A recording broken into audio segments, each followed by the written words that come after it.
The sky gradually turned a shade of red as the last rays of the day faded away, allowing darkness to spill into the bustling streets of the city. People on the streets were busy, hurrying along, each with their own story, their own journey. None of them paid any attention to the homeless boy standing silently at the street corner. Isaiah. He was just a small speck in the crowd, almost invisible to the indifferent eyes passing by. Isaiah, a black boy only 13 years old, stood at the street corner with his hand outstretched, hoping for a little kindness from the passers-by. His face was covered in grime, his weary eyes betraying an indifference after a long day of trying to earn a few coins. His tattered t-shirt and dirty jeans made him stand out among the crowd, not because he was remarkable, but because of the difference brought by his suffering. Whenever someone walked by, Isaiah whispered, "Please help me. Please give me some money for food." But most people paid him no mind. Some glanced at him, others frowned in annoyance, but none stopped. The cold looks, the shaking heads, and even the disdainful glances made his heart ache. He had grown used to these reactions, but each time still brought feelings of hurt and shame. Isaiah hadn't eaten anything all day. The gnawing hunger had become so familiar that it no longer bothered him. Instead, it was the exhaustion that overwhelmed him. He knew that if he didn't earn enough money, he would once again have to sleep on an empty stomach tonight. But making enough money in this situation was no easy feat. Isaiah looked down at the torn piece of cardboard tucked under his arm. It was his only bed, a piece of cardboard that had become soft and worn, no longer insulating him from the cold ground at night. He walked quietly down the street, trying to find a less windy spot to spend the night. Yet within Isaiah, there remained a glimmer of hope that someone kind might help him, at least give him a meal. As the sun set, Isaiah stood at a familiar street corner, a place where he had once been lucky enough to receive some food from a stranger. It was his only hope at this moment. He leaned against the wall, his eyes following the stream of people rushing past, waiting for an opportunity. Neon lights began to flicker on, reflecting off the wet pavement from the afternoon drizzle, making everything look more vibrant. Suddenly, Isaiah spotted a woman approaching. She was dressed in an elegant dress, her coat sparkling under the streetlights. Her handbag looked expensive, and the rings glittering on her fingers made Isaiah blink repeatedly due to their brightness. He knew this might be his only chance of the day. His heart filled with hope, and before fear could stop him, Isaiah stepped forward and held out his hand. "Excuse me, ma'am, could you please help me? I just need a few coins to buy some food. I haven't eaten for days," Isaiah whispered, his voice soft, but the plea within it was unmistakable. The woman, Annabelle, turned to look at him, her cold eyes glancing over him as if she were seeing a disgusting insect. Her face was full of disdain, and Isaiah could feel a chilling aura emanating from her. "Don't touch me, you filthy thing," Annabelle snapped, her voice filled with anger. "This coat is worth more than your entire miserable life."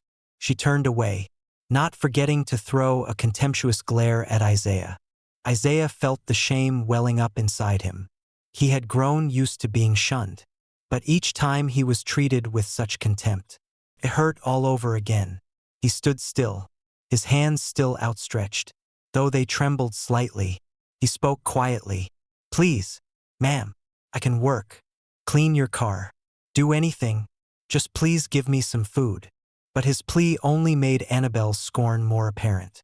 She turned back, her voice as sharp as knives piercing his heart. "Work? Look at you, filthy, smelly, and surely crawling with lice. People like you only know how to beg and steal from decent folks like me." Annabelle's words left Isaiah stunned. People around them had started to notice, some even taking out their phones to record the scene. Isaiah felt humiliated, but he didn't want to show weakness. "You don't know anything about me," he said, his voice weak but holding a trace of courage. "You don't know what I've been through or why I'm here."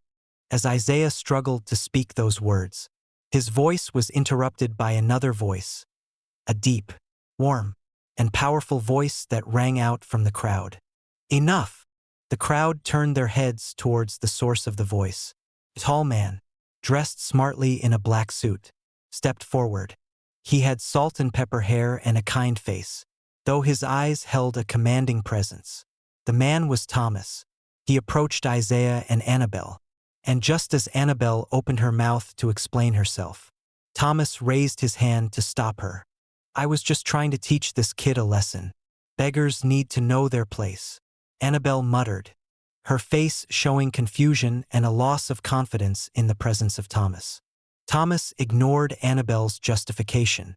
He moved closer to Isaiah, his gaze softening as he took in the boy's weary and frail appearance. He bent down and carefully took a folded bill from his pocket, placing it in Isaiah's hand. Isaiah's eyes widened as he looked at the bill. It was more than he had ever held in his hand. His lips trembled, and he could only manage a soft thank you. Barely audible. Thomas nodded slightly, then turned back to Annabelle, his gaze so sharp that she couldn't meet his eyes. Today, Thomas said, his voice calm but filled with strength. You have shown everyone here exactly who you are. Then he turned back to Isaiah, giving him a gentle smile.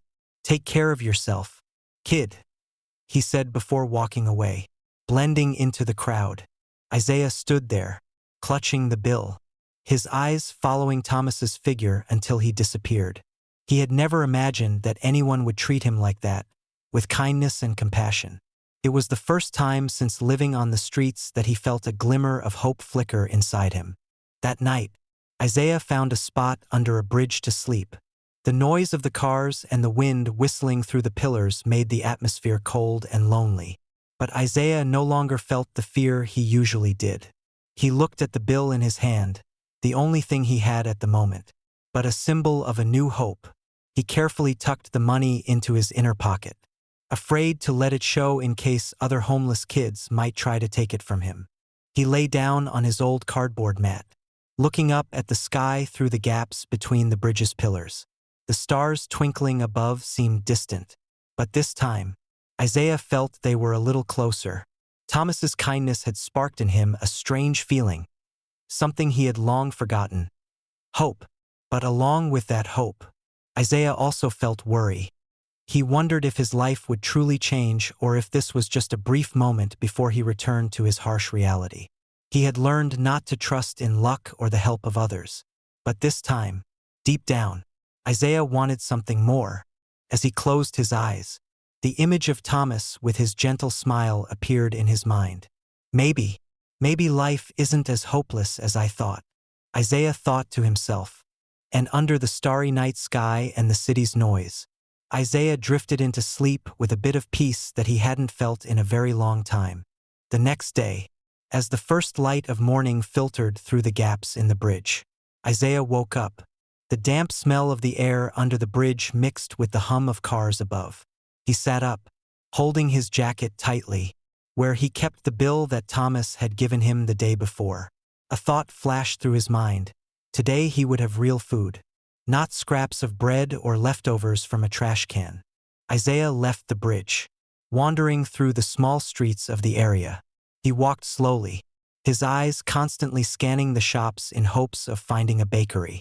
When he passed by a bakery, Isaiah caught the rich aroma of freshly baked bread.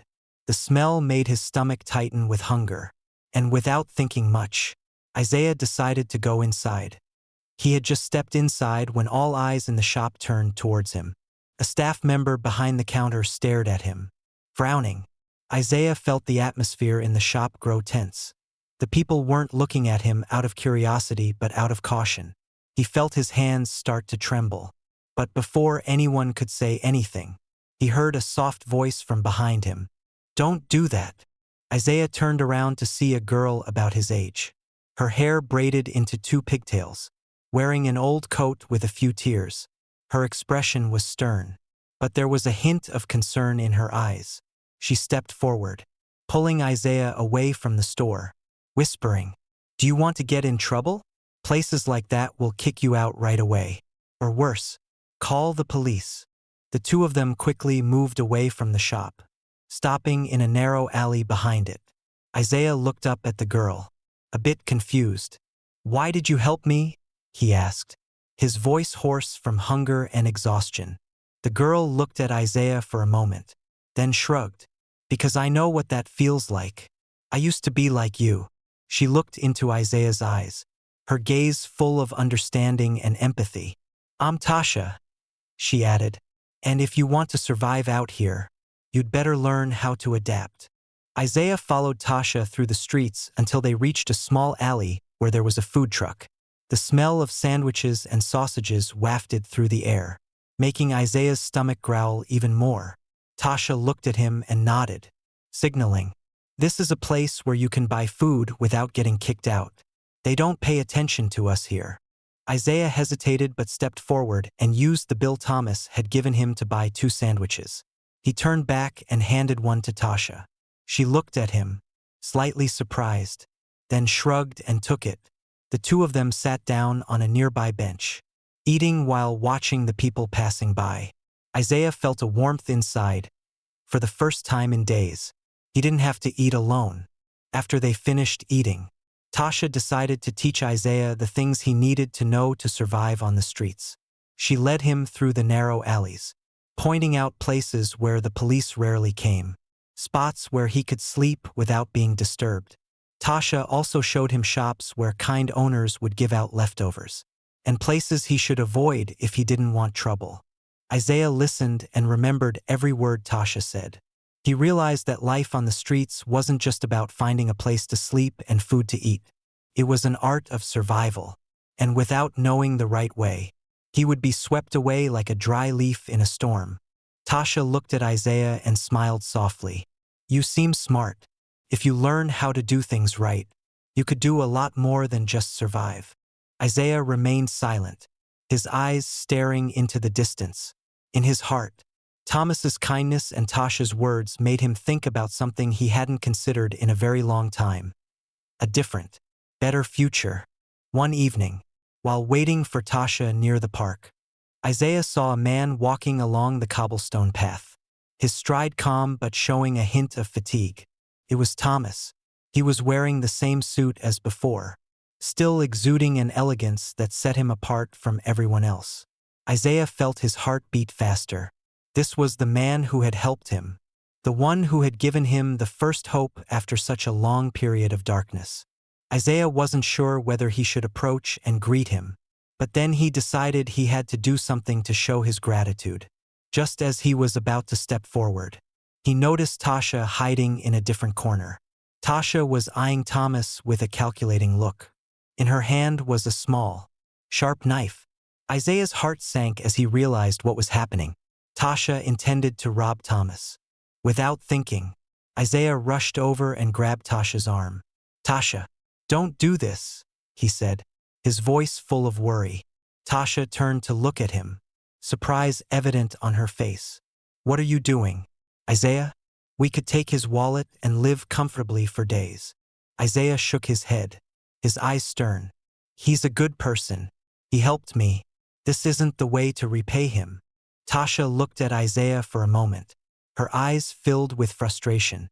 But finally, she lowered her hand, muttering, "Fine, but don't expect someone like him to help you again." Tasha walked away, her footsteps angry on the cobblestone path.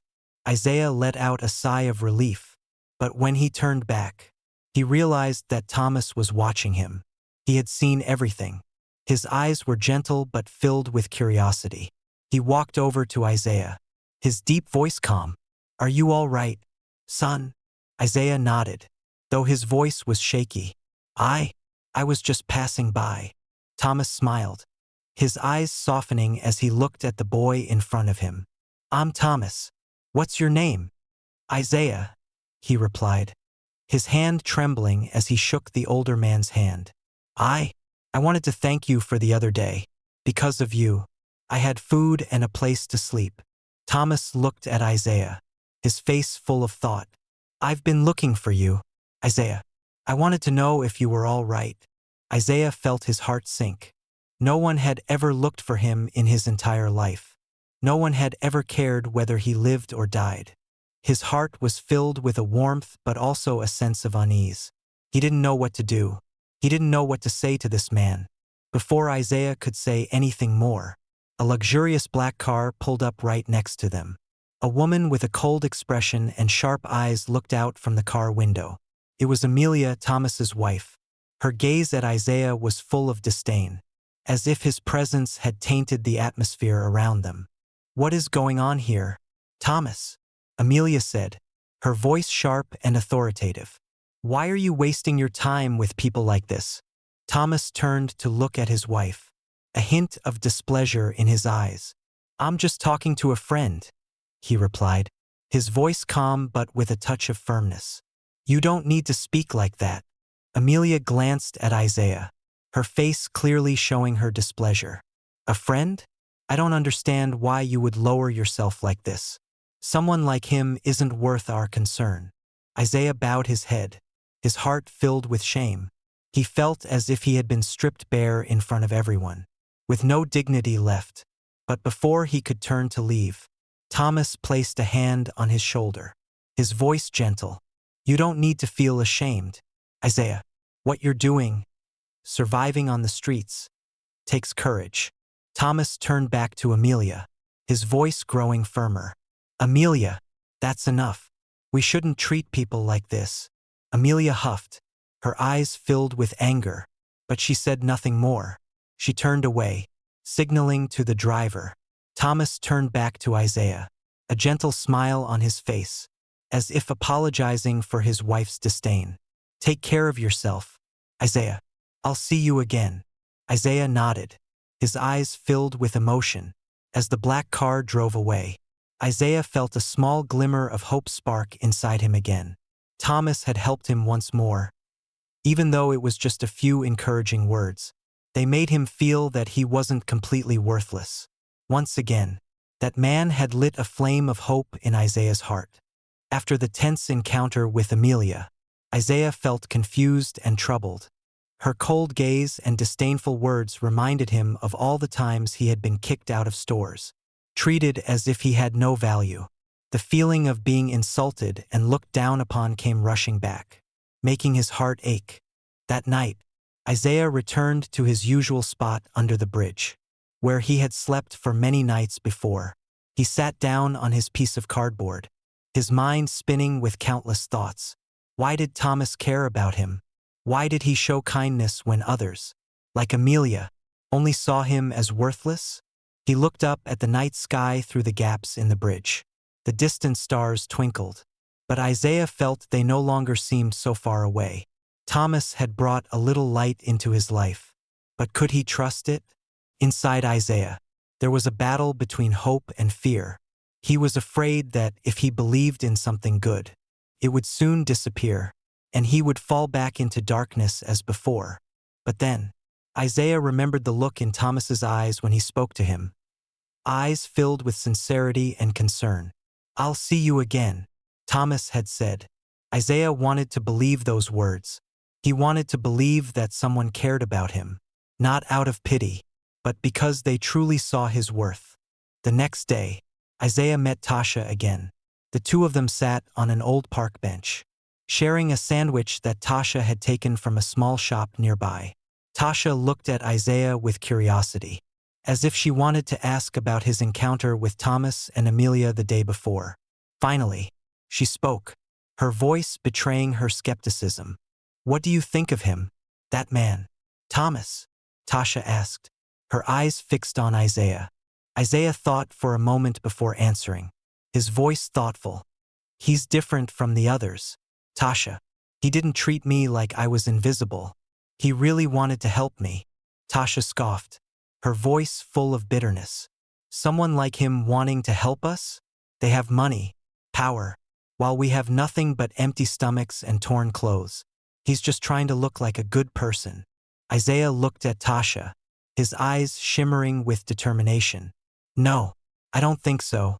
I feel like he's genuine, and I want to believe in that." Tasha looked at Isaiah for a long time, then sighed. "You're so naive, Isaiah. But if you want to believe that, I won't stop you. Just don't get your hopes up too much, only to be let down." Isaiah said nothing more.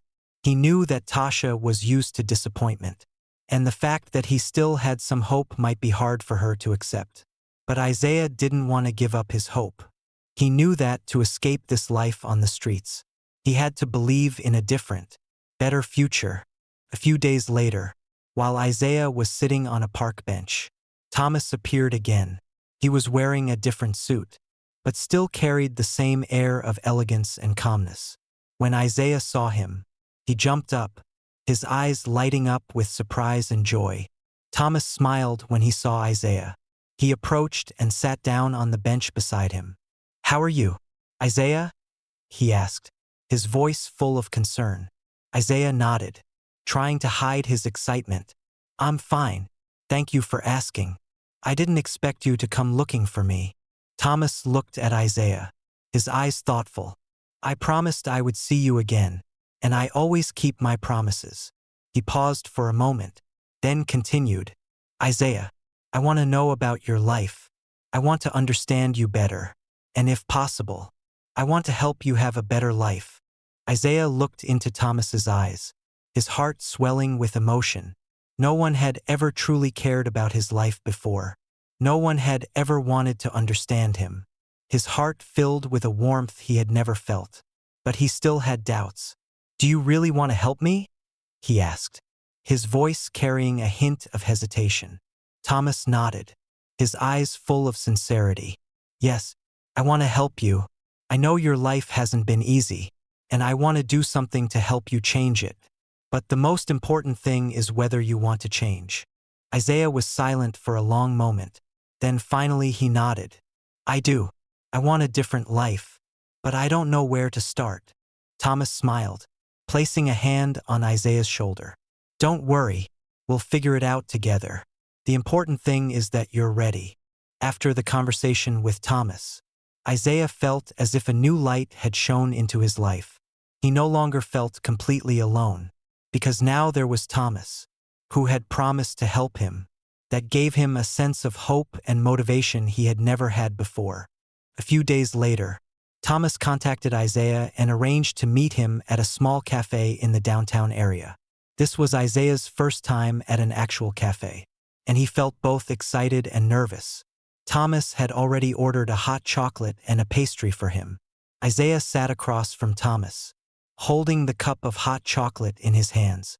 Filled with gratitude, Thomas began to speak about his plan. "Isaiah, I want you to have a more stable life. I will help you find a temporary place to stay, and then a school to attend. I'll also help you get a small job so you can earn some money for yourself." As Isaiah listened, felt like everything was happening too quickly. He had never thought about having a real place to stay, a job, or even going to school. But Thomas's voice was filled with determination and sincerity, making Isaiah feel like this wasn't just a dream. "But what can I do to repay you?" Isaiah asked, his voice soft and hesitant. He didn't want to be a burden to anyone, especially Thomas, who had already helped him so much. Thomas smiled, his eyes full of kindness. "Isaiah, the only thing I need you to do is to do your best. Study, work hard, and live well. That's how you can repay me." Isaiah looked into Thomas's eyes, and a warm, indescribable feeling rose in his heart. He had once lived in darkness, feeling worthless, but now there was someone who believed in him, someone who wanted to help him find his value again. Isaiah nodded, his eyes brimming with tears but filled with determination. "I will do my best, Mr. Thomas. I promise." Thomas smiled, a smile full of encouragement. "Good, Isaiah. I believe you can do it." After promising Thomas that he would do his best, Isaiah began to feel a significant change in his life. Thomas arranged for Isaiah to have temporary housing in a low-cost workers' housing complex. This was the first time Isaiah had a real home, a small but clean room with a bed, a table and chair, and a window overlooking the street. Isaiah entered the new room cautiously, as if he still couldn't believe it was real. He sat down on the bed, his hand gently brushing over the brand-new bedspread. To others, it might have been just a simple bed, but to Isaiah, it was a symbol of hope and change. After settling into his new place, Thomas began guiding Isaiah in making plans for the future. He came to see Isaiah every day after work, bringing books and study materials. He had found a nearby school willing to take Isaiah in, and he also arranged a small job for him at a bicycle repair shop. Thomas sat across from Isaiah in his small room, spreading books and notebooks across the table. Isaiah, you need to start learning again. You need knowledge to move forward. We'll start with the simplest lessons. Isaiah looked at the books, his heart overflowing with emotion. He had once thought that studying and having a stable life was an unattainable dream. But now, everything was becoming clearer. He nodded, his eyes shining with determination. I'll do my best, Mr. Thomas. Thomas smiled, patting Isaiah's shoulder encouragingly. I know you will. Never give up hope. Isaiah, we'll get through this together. While Isaiah was adjusting to his new life, he couldn't shake off the memory of Amelia's cold eyes and disdainful attitude. He sensed that there was something unusual in the relationship between Thomas and Amelia, and he decided to find out more. One day, while walking through the busy streets of the city, Isaiah suddenly saw Amelia. She was entering a fancy cafe, accompanied by a man who looked rather suspicious. They sat in a secluded corner of the cafe, and Isaiah, driven by curiosity, decided to follow them. He entered the cafe, found a seat close enough to overhear their conversation. Amelia was talking to the man about plans involving Thomas's assets. She spoke about transferring ownership of certain properties to her name and finding a way to remove Thomas from making important decisions in the company. Isaiah's heart pounded. This wasn't a normal conversation between friends. It was a scheme, a plan to take over everything that Thomas had worked so hard for. He sat still, listening to every word, every sentence Amelia and the man said, trying to remember all the important details. After leaving the cafe, Isaiah felt a heavy sense of worry. He knew that Thomas was a good man, and he didn't deserve to be treated like this. Isaiah decided that he had to do something to protect Thomas, the man who had helped him escape life on the streets and given him hope. That evening, Isaiah went to see Thomas at his house. Thomas was sitting in his study, reading a book when Isaiah knocked on the door. Thomas looked up and smiled when he saw Isaiah. You're here, Isaiah. Is something wrong? He asked. Isaiah entered the room and sat down across from Thomas. He took a deep breath, then decided to tell Thomas everything he had seen and heard at the cafe. He recounted in detail the meeting between Amelia and the other man, about the plans they were making to seize Thomas's assets. Thomas sat silently, listening, his expression growing more serious. His eyes showed a flash of surprise and pain. Are you sure, Isaiah? He asked, his voice low and deep. Isaiah nodded, his eyes full of sincerity. I'm sure, Mr. Thomas. I didn't want to believe it, but what I heard was very clear. Thomas leaned back in his chair, his hands gripping the armrests. A heavy silence filled the room. Isaiah could see the disappointment in Thomas's eyes, as if his whole world was falling apart. Amelia, she is my wife, the person I've trusted for so many years, Thomas said, his voice filled with pain. Isaiah lowered his head, unsure of what else to say to comfort Thomas. But he knew that Thomas was a strong person, and he wouldn't let this bring him down. Finally, Thomas looked up, his eyes now resolute. Isaiah, thank you for telling me the truth. I won't let everything fall apart so easily.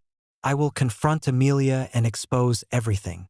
The next day, Thomas decided to confront Amelia. He had prepared all the necessary evidence, and he wanted Isaiah by his side as a witness. Isaiah felt nervous, but he knew he needed to do this to help Thomas. He couldn't let the man who had given him hope be betrayed so unfairly. That evening, at Thomas's large house, tension filled every corner. Thomas sat in the living room, waiting for Amelia to come home. Isaiah sat in a chair opposite, his heart pounding with anxiety. When Amelia entered, she saw Isaiah and looked extremely displeased. What is he doing here? Amelia asked, her voice cold and full of contempt. Thomas stood up, his eyes fixed on Amelia, unwavering. Isaiah is here as a witness. I know everything you've been plotting. Amelia, I know about your meeting with that man, about your plan to take over my assets.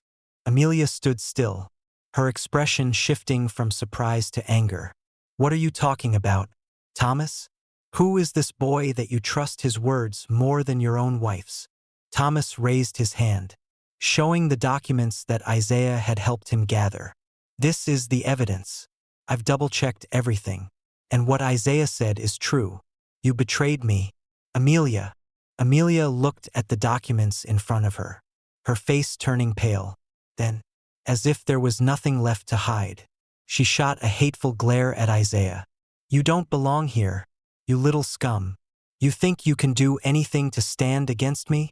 She lunged toward Thomas, her eyes blazing with rage.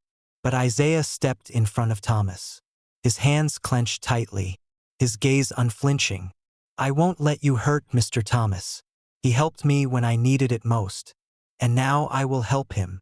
Amelia snarled, but before she could do anything, the sound of police sirens echoed outside. Thomas had called the police before the confrontation, and now they were here to arrest Amelia. The officers entered, handcuffing her. Her eyes were filled with hatred as she looked at Isaiah, as if she wanted to tear him apart. As Amelia was led away, a heavy silence settled in the room. Thomas turned to look at Isaiah, his eyes filled with gratitude. You saved me, Isaiah. Without you, I don't know where this would have ended. Isaiah smiled, his eyes sincere. Mr. Thomas, you gave me hope when I thought I had nothing left. This is my way of repaying you. Thomas stepped closer, placing a hand on Isaiah's shoulder. I am so proud of you, Isaiah. You've shown me that no matter the circumstances, we can stand up and fight for what is right. Isaiah looked at Thomas, his heart swelling with pride and a sense of belonging. For the first time in his life, he felt that he truly had value and could do something meaningful. After that tense night, Amelia was arrested, and Thomas felt as if a great burden had been lifted from his shoulders. He turned to Isaiah, who had stood by him during one of the most challenging moments of his life. Thomas knew that this boy was not just someone in need of help but also a true fighter, someone brave enough to face the impossible. A few days later, Thomas brought Isaiah to a small but cozy house, located in a quiet part of the city. It was the house Thomas had prepared for Isaiah, a place where he could begin his new life. As Isaiah stepped inside, he felt he could hardly believe his eyes. The small house had a simple living room, a tidy kitchen, and, most importantly, a bedroom with a comfortable bed and a small study desk.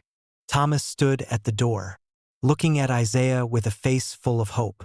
This will be your home, Isaiah, he said, his voice filled with emotion. I want you to have a real place to call home, a place where you can study, rest, and become the best version of yourself. Isaiah stood still, his eyes scanning the house before landing on Thomas. His heart was filled with gratitude, but also a bit of hesitation. I never thought I'd have a house like this. I don't know what to say. His voice choked. Thomas stepped forward, gently patting Isaiah's shoulder. You don't need to say anything. Just promise me that you will always do your best.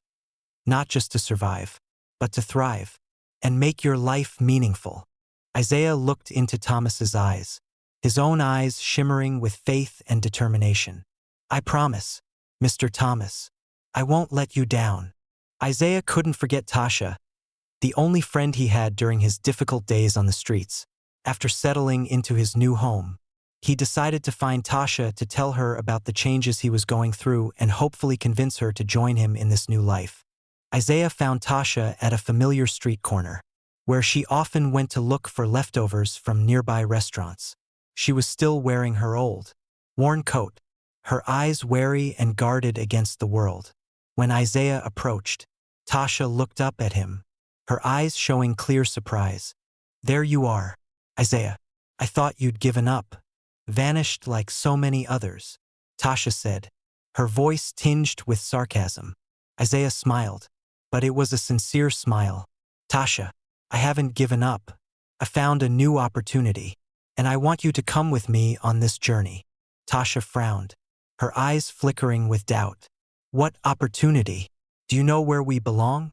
We're homeless, cast aside by society. How can you believe you can change that? Isaiah sat down beside Tasha, looking into her dark, weary eyes. I met a good person, someone who helped me get a new place to live and is willing to help me study and have a future. I know it might sound too far-fetched to you, but it's true.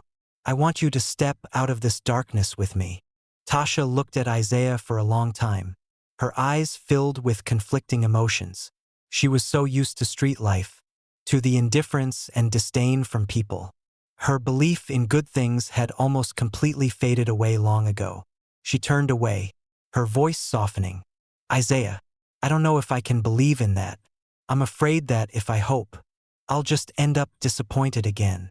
Isaiah took Tasha's hand, his eyes full of determination. I was afraid too, Tasha, but if we don't try, we'll never know. You deserve a better life, and I'll be there with you every step of the way. Tasha was silent, her eyes welling with tears. She knew that Isaiah wasn't lying. He truly believed in what he was saying. Finally, she nodded, her voice gentle. Okay, Isaiah, I'll try. I'll believe in you one more time. Thomas was very pleased to see Tasha agree to join Isaiah on this journey. He arranged for another room in the small house where Isaiah was staying, just for Tasha. When Tasha stepped into her new room, felt like a dream. The room was small, but it had a bed, a table and chair, and a window overlooking the street. These were things she never thought she would have. Tasha turned to look at Isaiah, her eyes filled with gratitude and emotion. Isaiah, thank you for not leaving me behind. Isaiah smiled, his eyes gentle. Tasha, I would never leave you behind. We're friends, and we'll get through all of this together. In the days that followed, Thomas began tutoring both Isaiah and Tasha. He brought them books on math, English, and history, helping them catch up on basic knowledge. Isaiah and Tasha studied together, shared their struggles, and encouraged each other when they faced difficult lessons. Though there were times they felt tired, their persistence and determination helped them push through. Besides studying, Thomas also helped Isaiah and Tasha find part-time jobs at a bicycle repair shop. The work was simple, but it allowed them to earn some money to cover their expenses and feel more confident. Every afternoon after their lessons, they went to the repair shop, worked hard, and learned to become self-sufficient. As time passed, Isaiah and Tasha gradually adjusted to their new lives. They were no longer homeless children wandering the streets, but young people full of determination and hope for a better future. They had begun to rebuild their lives from the broken pieces, and with Thomas's help, they found a new path, a path of hope and change. One late afternoon, as the sunset painted the sky red, Isaiah and Tasha sat on the small balcony of their home, looking down at the street. The sound of car horns and the bustling noise of the city echoed around them. But this time, they no longer felt lost or afraid. They knew they were in a place where they belonged. Tasha turned to look at Isaiah, a gentle smile on her lips. Isaiah, do you think we can really do it? Really leave the past behind and start over? Isaiah looked at Tasha, his eyes full of confidence. Tasha, I believe we can. We've made it through the worst, and now we have a chance to change. We're not just going to survive. We're going to live well and make our lives into something we've always dreamed of. Tasha smiled, her eyes glistening. You've always believed in us, Isaiah, and because of you, I've started to believe in myself too. Isaiah placed his hand on Tasha's shoulder, his voice warm and sincere. We'll always be together, Tasha. No matter what happens, we'll face it and overcome it together. The sunset slowly faded, giving way to the night. But for Isaiah and Tasha, it wasn't darkness. It was the beginning of a new journey, a future full of light waiting for them. They knew the road ahead wouldn't be easy, but with determination and Thomas's support, they believed they could overcome anything. They had stepped out of the darkness, And now they stood before the door to the light, a new life, a new hope, and a future that they would build with their own hands.